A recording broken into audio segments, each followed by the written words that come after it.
স্বাগত জানাচ্ছি সাধারণগঞ্জ থেকে সাথে আছে আমি শামীম জাহেদি। যুক্তরাষ্ট্রের সঙ্গে বাণিজ্য বিনিয়োগ সহযোগিতা চুক্তি বা টিকফা সই করতে যাচ্ছে সরকার, আর আমরা কথা বলবো আজকে টিকফা নিয়ে। আর এ নিয়ে কথা বলতে আমার সাথে স্টুডিওতে আছেন পলিসি রিসার্চ ইনস্টিটিউট বা PRI এর নির্বাহী পরিচালক আহসান এইচ মনসুর। তবে মূল আলোচনা যাবার আগে দেখে নিই একটি প্রতিবেদন। বাংলাদেশের মোট রপ্তানি আয়ের 22% আসে শুধু যুক্তরাষ্ট্রের বাজার থেকে, কিন্তু এই দুদেশের বাণিজ্য স্বার্থ নিয়ে আলোচনার কোনো প্ল্যাটফর্ম নেই। ফলে এ ধরনের একটি প্ল্যাটফর্ম গড়ে তুলতে যুক্তরাষ্ট্র 2002 সালে প্রথম টিফা চুক্তির প্রস্তাব দেয়। অশুল্ক বাধা, মেধা সম্পদ সংরক্ষণ এবং দুর্নীতির বিষয়ে সমঝোতা না হয় তখন টিফা চুক্তি হয়নি। এরপর 2008 সালে যুক্তরাষ্ট্র নতুন খসড়া পাঠায়। এরপর আবারও দফায় দফায় খসড়া বিনিময় হয়। সবশেষ গত বছর টিফা থেকে সরে এসে দুপক্ষই নতুন টিকফা চুক্তির বিষয়ে একমত হয়। তারপরও নানা বিষয়ে মতৈক্য না হয় চুক্তিটি ঝুলে রেখেছিল বাংলাদেশ। টিকফা নিয়ে সবশেষ খসড়াটি অনুমোদনের জন্য প্রধানমন্ত্রীর কাছে পাঠানোর প্রায় 1 বছর পর তা অনুমোদন দিল মন্ত্রিসভা। চুক্তির বড় দিক হচ্ছে অশুল্ক বাণিজ্য বাধা কমানো। বাণিজ্য ও বিনিয়োগের বিষয়ে জাতিসংঘের সনদ দুদেশই মেনে চলবে। আইএলও সনদ অনুযায়ী দুদেশকে শ্রম অধিকার নিশ্চিত করতে হবে। নিজ দেশের পরিবেশ আইন মেনে চলতে হবে। মেধা সম্পদ সংরক্ষণের বিষয়ে অন্যান্য আন্তর্জাতিক সংগঠনের নিয়ম মানতে হবে। চুক্তি অনুযায়ী বছরে অন্তত একবার ফোরামে আলোচনা হবে। সেখানে বাংলাদেশের প্রতিনিধিত্ব করবে বাণিজ্য মন্ত্রী ও যুক্তরাষ্ট্রের USTR। সবচেয়ে বড় বিষয় হচ্ছে চুক্তি হবার পর এক পক্ষের নোটিশে অন্য পক্ষ প্রতিক্রিয়া না জানালে 180 দিনের মধ্যে চুক্তি বাতিল হয়ে যাবে। প্রিয়াম্বলসের কারণে আমরা কোনোখানে কারো কাছে কোনো দায়বদ্ধতা বা কোনো কাছে আমরা কারো কাছে মানে কোনো ছোট হয়ে যাওয়ার কোনো সম্ভাবনা বা আমাদের ক্ষমতা বা আমাদের সুযোগ সুবিধার কাটেলের কোনো সম্ভাবনা কারো পক্ষেই নেই। জিএসপির সুবিধা বহাল রাখার জন্যই এটা করা হচ্ছে তা আমি বলবো না, তবে জিএসপির সুবিধার যদি কোনো কারণে কোনো অসুবিধা হয় তাহলে এটা আমাদেরকে পরবর্তীতে জিএসপি সুবিধার বিষয়ে সহায়তা করবে। টিকফা কার্যকর হলেও আন্তর্জাতিক অন্যান্য সুবিধাগুলো বাংলাদেশের জন্য বহাল থাকবে। জিমি আমির, ইন্ডিপেন্ডেন্ট নিউজ, ঢাকা। দেখলাম প্রতিবেদনটি আমরা। এটা আহসান এইচ মনসুর, আপনাকে স্বাগত অনুষ্ঠানে। আমরা আমাদের প্রতিবেদন দেখলাম যে টিকফার যে চুক্তির যে খসড়া সেটা ড্রাফট ক্যাবিনেটে অ্যাপ্রুভ হয়েছে এবং শীঘ্রই সরকার চুক্তি স্বাক্ষর করতে যাচ্ছে যুক্তরাষ্ট্রের সাথে। এই চুক্তি এটার পরে পক্ষ বিপক্ষ দুই ধরনের মন্তব্য আসছে। আপনি আমাদের বলবেন যে ভালো দিকটা কি আর কনসার্ন বা মন্দ দিকটা কি এই চুক্তির ফলে? এই চুক্তিটা বহুদিন ধরেই আলোচিত ছিল, বহুল আলোচিত। আমরা বললাম কিছুটা হলো আমরা এটাকে এক্সপেক্ট করছিলাম যে এটা হয়তো অনেক আগেই হয়ে যাওয়া সম্ভব ছিল এবং উচিত ছিল আমার ব্যক্তিগত ধারণা। তো যাই হোক, সময়ের সাথে এটা হয় নাই, কিন্তু দেরিতে হলেও এখন এটা সম্পন্ন হয়েছে। এটা গুরুত্বটা অনেক দিক থেকেই আমাদের জন্য আমাদের ভেবে দেখতে হবে। কারণ মার্কিন যুক্তরাষ্ট্র হচ্ছে আমাদের সবচেয়ে বেশি একটা দেশ, যেখানে আমাদের সবচেয়ে বেশি রপ্তানিযোগ্য পণ্য আমরা এখানে রপ্তানি করে থাকি একটা সিঙ্গেল দেশ হিসাবে। 22% যেটা আপনারা একটু আগে বললেন, সেটা সেই দৃষ্টিকোণ থেকে দেখলে পরে আমাদের কমার্শিয়াল ইন্টারেস্টটা কিন্তু আছে। এবং মার্কিন যুক্তরাষ্ট্র আরেকটা দেশ যেখান থেকে আমরা অনেক ধরনের ইনভেস্টমেন্ট এবং টেকনোলজি ট্রান্সফারও ভবিষ্যতে আশা করি, এবং সেদিক থেকে দেখলেও আমাদের ইকোনমিক ইন্টারেস্ট তাদের সাথে জড়িত আছে। এবং অবশ্যই মার্কিন যুক্তরাষ্ট্র দেখছে বাংলাদেশকে একটা উদীয়মান একটা ইমার্জিং কান্ট্রি, যেখানে তাদের ভবিষ্যৎ ইনভেস্টমেন্ট, তাদের ভবিষ্যৎ কমার্শিয়াল ইন্টারেস্ট, তাদের ভবিষ্যৎ সিকিউরিটি ইন্টারেস্ট, এগুলোকেও তাদের মনে রাখবে তাদের দিক থেকে। তো আমি মনে করি যে উভয় দিকেরই যথেষ্ট কারণ আছে টু হ্যাভ একটা ফর্মাল ফ্রেমওয়ার্ক অথবা ফোরাম ফর ডিসকাশন। এই ফোরামটা আমরা দুই পক্ষই কাজে লাগাতে পারবো। এখনো তো এক ধরনের একটা ফোরাম আছে যেটা 6 মাস পর যুক্তরাষ্ট্রের থেকে অফিসিয়ালরা আসেন এবং কিছুদিন আগে যেটা একটা বৈঠক।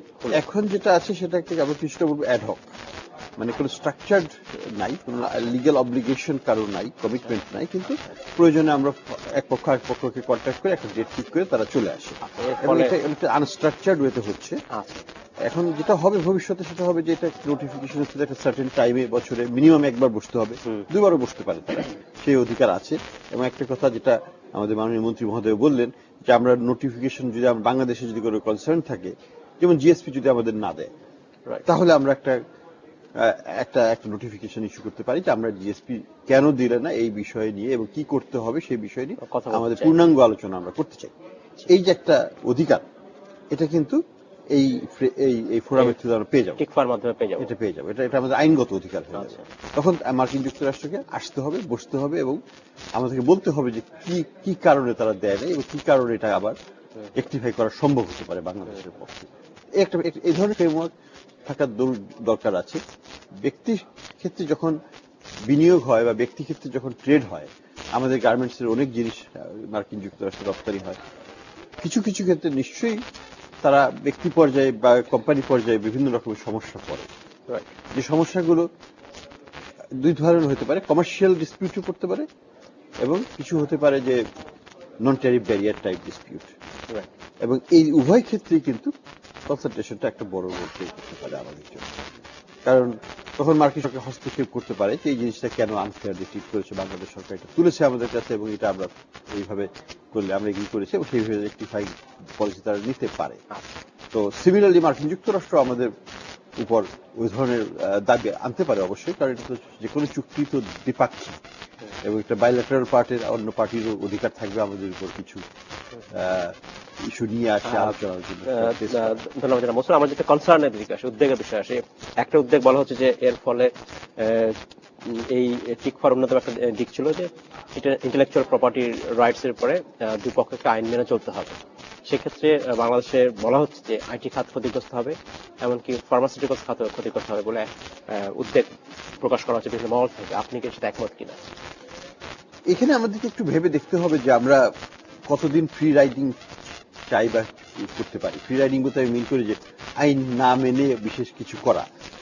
এখানে আমি বলবো যে বাংলাদেশ আমরা যদি এই চুক্তি যেটা হয়েছে সেটা যদি করি, সরকার খুব কেয়ারফুলি এটাকে সবকিছু ইস্যুকেই আন্তর্জাতিক চুক্তির সাথে মোটামুটি ভাবে লিঙ্ক করে দিয়েছে।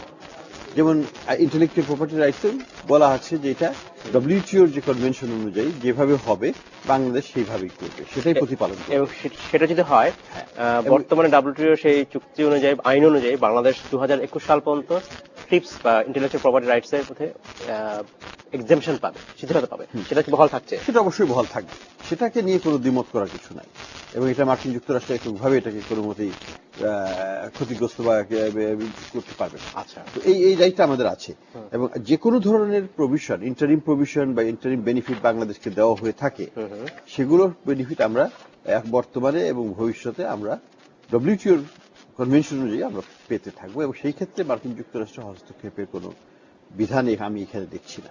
এখানে বাংলাদেশ সরকার বেশ কেয়ারফুলি দুটো জিনিসকেই, ট্রিপস এবং লেবার ইস্যুকে তারা আইএলওর সাথে সংযুক্ত করেছে, কারণ Bangladesh already signatory to the ILO convention এবং সেটাই তারা মানবে। এখানে হয়তো আমরা বলতে পারি যে আমরা হয়তো অনেক ক্ষেত্রে আমাদের যেটা মানার কথা আমরা সেগুলো মানি না। এই ক্ষেত্রে হয়তো তখন মার্কিন সরকার বলতে পারে যে তোমরা, বাংলাদেশ সরকারের উচিত হবে এই জিনিসগুলোকে আরো ভালোভাবে প্রতিপালন করা, কারণ তারা আইএলওর সাথে লেবার ইস্যুতে এই ধরনের চুক্তিবদ্ধ আছে। একটা জিনিস হয়ে থাকে যেটা হচ্ছে, আমরা প্রায় নন ট্যারিফ ব্যারিয়ার কথা বলছি, তখন এই চুক্তির ফলে, টিকফার ফলে এই ইস্যুগুলো তখন কি আবার নতুন করে নন ট্যারিফ ব্যারিয়ার হিসেবে দেখা দেবে কিনা? নতুন করে নন ট্যারিফ ব্যারিয়ার হিসেবে আমি মনে করি যে নন ট্যারিফ ব্যারিয়ার তো সব দেশেই আছে দুনিয়াতে, এবং কিছুটা যৌক্তিক কারণে, কোনো কোনো ক্ষেত্রে অযৌক্তিক কারণে, আচ্ছা, কোনো কোনো ক্ষেত্রে এটাকে ট্রেড ব্যারিয়ার হিসেবে ইউজ করা হয়ে থাকে। তো যদি এটা যৌক্তিক কারণে থাকে সেই ক্ষেত্রে তো ডিসকাশনের কোনো স্কোপ খুব একটা নাই। অযৌক্তিক কারণে যদি আমাদের পক্ষ থেকে যদি মনে হয় যে এটা অ্যাকচুয়ালি ট্রেড প্রোটেকশন হিসেবে ব্যবহার করা হয়েছে, তাহলে কিন্তু আমরা সেটা এই ফোরামে আমরা আবার তুলতে পারবো, এবং একটা ভালো একটা ডিসকাশন হওয়া উচিত যে কেন মার্কিন সরকার আমাদের এই ধরনের প্রোডাক্টের উপর এটা দিবে। সেই আলোচনা অবশ্যই করা যেতে পারে। অবশ্যই। এছাড়া আরেকটা বিষয় বলা হয়ে থাকে যে এর ফলে ফার্মাসিউটিক্যাল ইন্ডাস্ট্রিতেও নাকি একটা নেতিবাচক প্রভাব পড়বে বলে বলা হচ্ছে। আপনার কি মনে হয় সেক্ষেত্রে? এটা আমি সরাসরি ওইভাবে দেখছি না। আমি যেটা দেখছি যে ফার্মাসিউটিক্যাল ইন্ডাস্ট্রি যে বেনিফিট ডব্লিউটিও থেকে পাচ্ছে, সে বেনিফিট ততদিন পাবে, এবং 2016 সাল পর্যন্ত আমরা পাবোই। তারপরেও সরকার অবশ্যই এটাকে এক্সটেন্ড করার জন্য আমি শিওর তারা পদক্ষেপ নেবে, এবং সেই জন্য একটা ক্যাম্পেইনও চালাবে, এবং সেইখানে হয়তো মার্কিন যুক্তরাষ্ট্রকেও আমরা আমাদের ফ্রেন্ড হিসেবে আমরা ব্যবহার করতে পারি ভবিষ্যতে।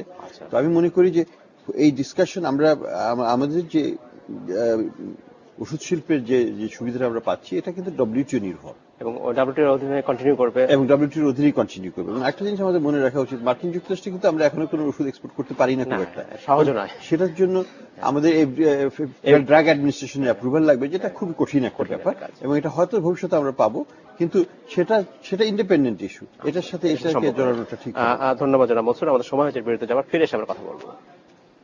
সময় হলো একটা বিরতি যাওয়ার, ফিরছে শীঘ্রই, সাথেই থাকবেন।